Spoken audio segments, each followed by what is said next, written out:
This is Wild and Woolly Gaming coming to you from the middle of nowhere, the center of everywhere, to bring you probably my third and final kind of review of my Hyundai Elantra Sport.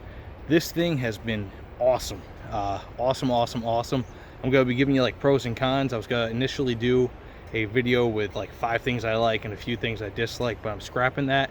I've had this car for enough time where I kind of feel confident just kind of going off on it. I love it. It's an excellent car. So just so you know, it's been quite a while since I posted my last video. The reason being I've just been swamped with life.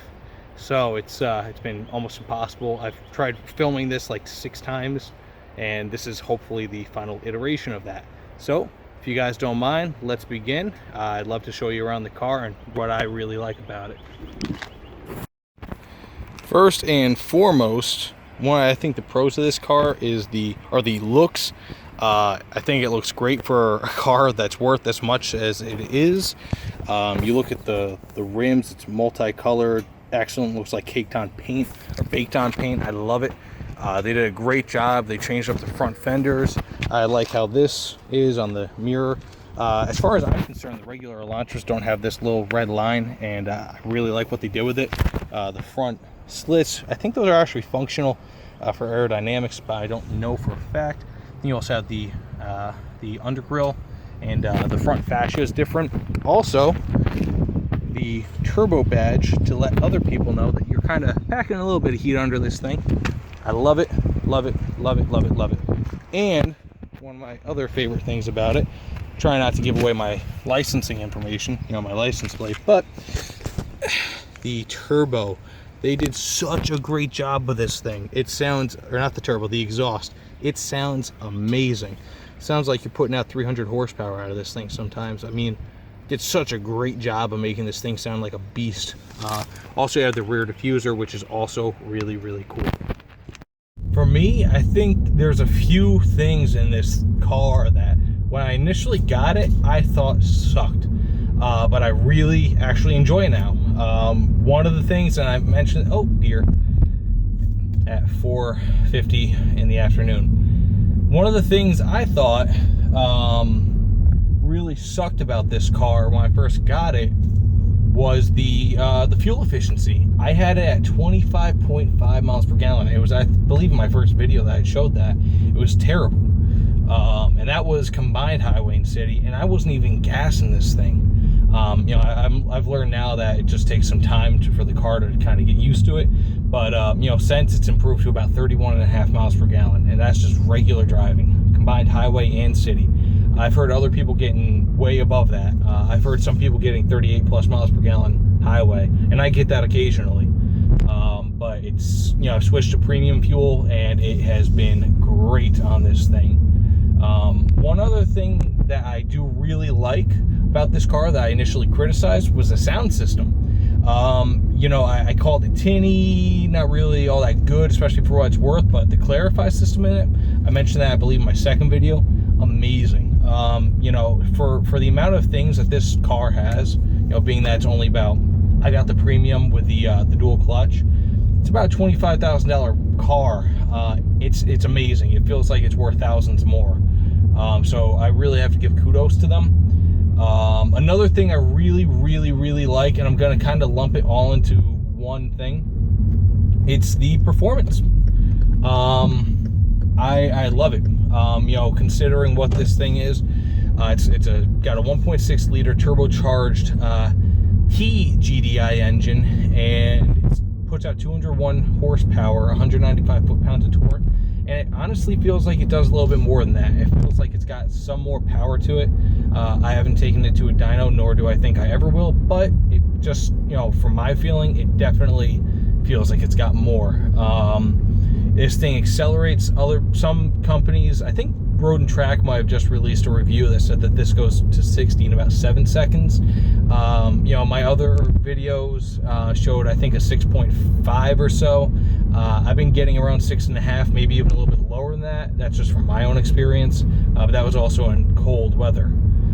So take that as you will. But regardless, for the car, that's pretty good performance, especially for what it's competing with, like the Honda Civic and the Nissan Sentra SR Turbo. The speed is pretty solid. You know, again, you really can't gauge speed in a commuter car like this, because how often are you going to be going over 100 or even 80 or 90? You know, most people don't really go over 80 too often, at least not from where I'm around.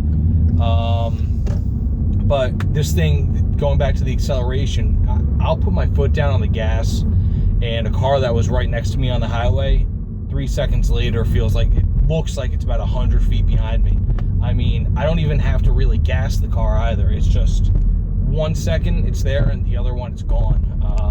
You know, it's really nice commuter performance. It might be a good term for it. Really good commuter performance. You know, it'll get you to where you need to go faster than almost anyone else on the road, and it'll make you feel confident in doing so. Kind of to go with the performance, the handling, this thing handles very well. The suspension and everything, it's got an updated rear suspension that feels great.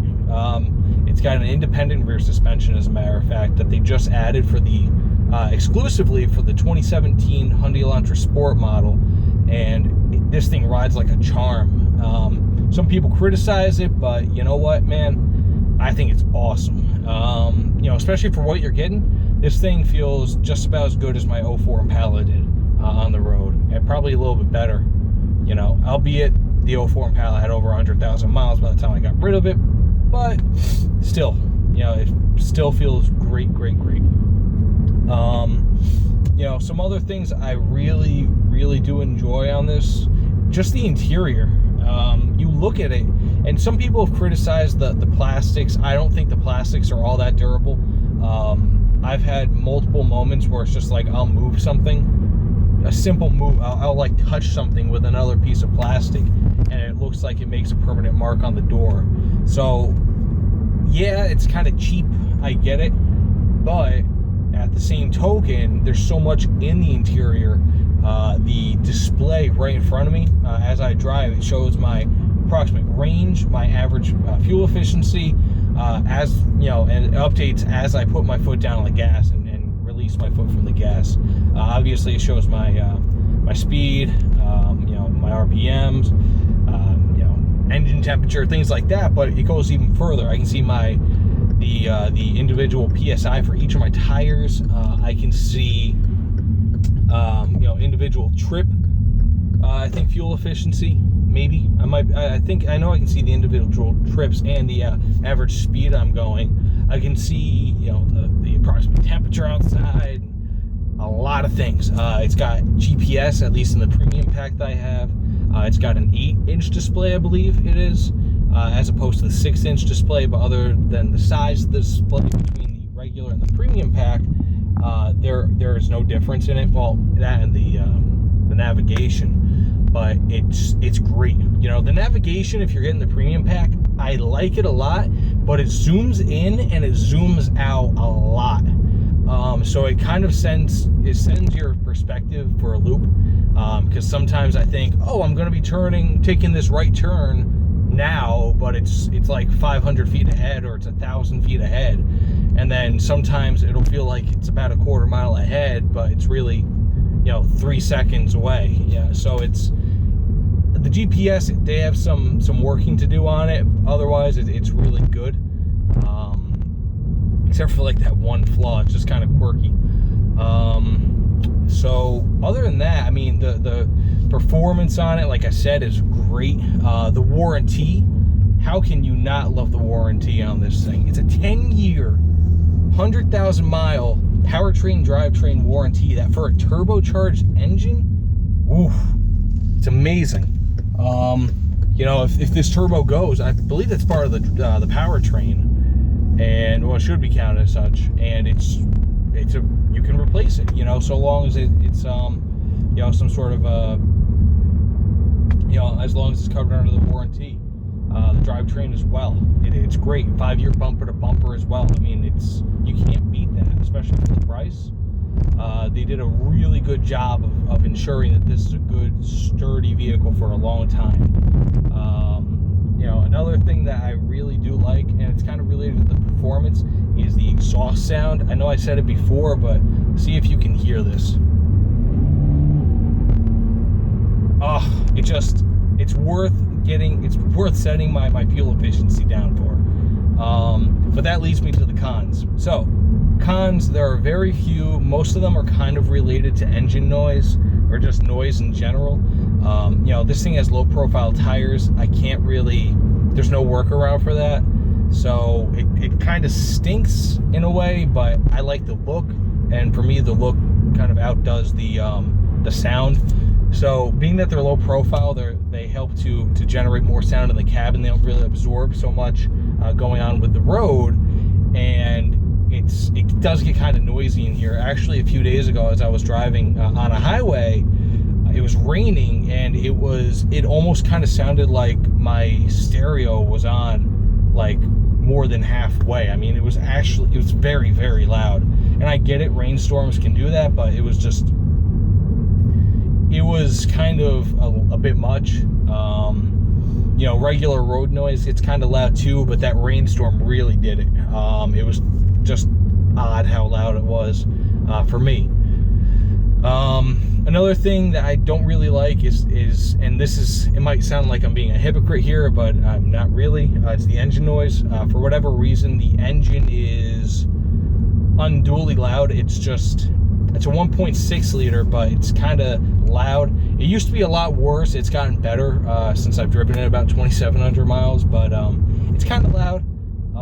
That's something that some people might like though, but for the engine, it just for this size engine, it kind of feels a little bit like a weird sort of loud engine noise. I love loud engine noise, but this one's just kind of and the final thing, and this is something I hope is kind of a hiccup, that it might just be in my vehicle, but the throttle response, most of the time it's great, but I've had a few times over the past few weeks where I'll put my foot down, and this is coming off of a stop. As I'm starting to accelerate from a stop, I'll put my foot down and my car doesn't move.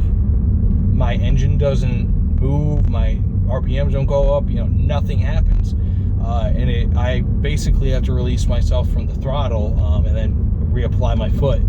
And it's kind of disconcerting. It's not really something that I want from a car that I've been driving 2,700 miles. I don't know why it is. Maybe it's just a hiccup. Maybe it's something with the ECU. I don't know. Maybe it's a one-time deal. If anyone else is experiencing this, tell me. I'd like to know, because that seems kind of odd. Obviously, if this is something that happens when you're on the highway, it's dangerous. In my old car, I had the mass airflow sensor basically break on me while I was going highway speeds, and my car basically shut off when I was going about 65 miles per hour. So, and this was my Impala, not this car. But, having a loss of throttle at any speed can be very dangerous. So, if anyone else notices this, tell me. I'd like to know. But, insofar as that's concerned, those are basically the things I kind of like and dislike about this car. There's not really many things I dislike, and the things I do dislike are kind of nitpicky things, but the things I love, I feel like most people are going to love about this as well. The fuel efficiency is great, 31.5 miles per gallon as I'm looking at it right now. I've gotten upwards of 38 on certain trips. The power for the amount of, money that you're spending on this, it's great. The acceleration, performance, handling, everything, it's awesome. The looks on this thing, the interior with the leather and everything, can't recommend this car enough. I mean, for me, when you consider the faults, I'd probably give it a 9.5, especially considering the price. It's probably a 9.5 out of 10. I definitely recommend this car to anyone to at least lease it. It's great. You can probably beat someone up for the manual base model for like under $20,000. So that's my recommendation. I hope you guys enjoyed the video. Like and subscribe if you can. Comment. I love your critique. I want to see what you guys think. And stay wild and woolly, guys. It's been a great time, and I might be reviewing a Camaro SS next month. I hope to God I am. That would be great, wouldn't it? This is Wild and Woolly Gaming. I hope you guys enjoyed my video. It really means a lot to me that you're watching. And, game on, guys. I hope you guys stay wild and woolly, because I'm not that woolly anymore, but I'm still just as wild as ever. So, you know, hope you guys enjoy more of my videos. Have a great time, dudes, and, you know, remember, hit the like and subscribe button. Thanks, guys.